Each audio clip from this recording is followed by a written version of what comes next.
Ecuador tiene nuevo presidente. Ecuador va a tener un presidente que, bueno, finalmente va a dejar en clara cuál va a ser la posición del Ecuador de cara al continente. Guillermo Lasso, sabemos de entrada qué es lo que nos podemos esperar justamente de él. En este momento, Ecuador, por ejemplo, vive una grande triple crisis, ¿sí? Una crisis Ujú. ligada a el problema sanitario, ¿sí? Sabemos que Ecuador, recordamos las imágenes terribles, ¿no? De Guayaquil, de lo que fue el año 2020 y los cadáveres dejados directamente en las calles frente al colapso de todo sistema público, ¿no? Que vimos el año pasado. Hasta el día de hoy, Ecuador tiene efectivamente un grande problema desde ese punto de vista, con vacunas solo para el 8% de la población hasta el momento. Tiene una gran crisis de deuda, ¿sí? Un 45% del PBI en deuda externa que aumentó de un cuarto durante el gobierno de Lenín Moreno y tiene un grave problema desde el punto de vista de la estructura económica,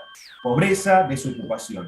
De Lazo nos podemos imaginar que las respuestas a esa triple crisis van a ser respuestas mucho más ligadas a un pensamiento liberal, conservador, de derecha, a donde claramente se van a mantener los compromisos asumidos con el Fondo Monetario Internacional, y esto nos lleva automáticamente a un ajuste, a un achique del gasto público, a un aumento de los impuestos, aumentos del IVA, que es justamente lo que el Fondo Monetario Internacional está pidiendo, ¿no?, a Ecuador para repagar esos 6.500 millones de dólares de deudas que tiene con el fondo. ¿Qué posibilidades hay de la recuperación de lo que fue la UNASUR en este marco en donde hay un presidente claramente liberal en el Ecuador? No veo posible en el breve término realmente un resurgimiento real de la UNASUR, a pesar de que en algunos países hay algunos gobiernos que sí efectivamente retomaron un poco eso en su agenda.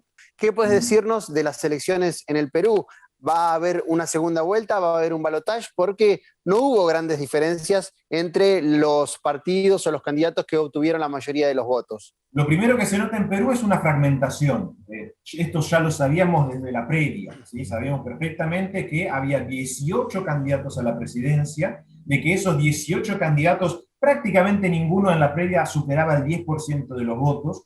La sorpresa tiene que ver con quién se llevó la mayoría de los votos, porque no fue ninguno por ahora, hay que ver todavía el cierre definitivo, pero todo indica que así va a ser, no fue ninguno de los candidatos que se esperaba que efectivamente llegaran a una segunda vuelta. Castillo, que es un candidato de la izquierda, que proviene de sectores sindicales, proviene de sectores de izquierda, campesinos indígenas, con una visión muy de izquierda desde el punto de vista programático y político, pero tendencialmente conservadora desde el punto de vista social, lo que tiene que ver, por ejemplo, con las demandas del feminismo, y un segundo lugar que se disputa prácticamente entre fujimoristas, ¿sí? Hay que recordar que Ujú. Keiko Fujimori, que es una justamente de, según las principales encuestas, la que va a llegar efectivamente a la segunda vuelta, llegó a la segunda vuelta en 2011 y en 2016, y lo único que ha logrado es que todos los demás partidos que quedaron fuera del balotaje se unieran para votar al otro candidato y que el fujimorismo no volviera a la presidencia. Entonces, lo que se ve en este momento en Perú es la necesidad claramente de votar a alguien nuevo, votar a alguien diferente, pero votar a alguien también con un programa de ruptura con la historia política que ha tenido el Perú hasta ahora.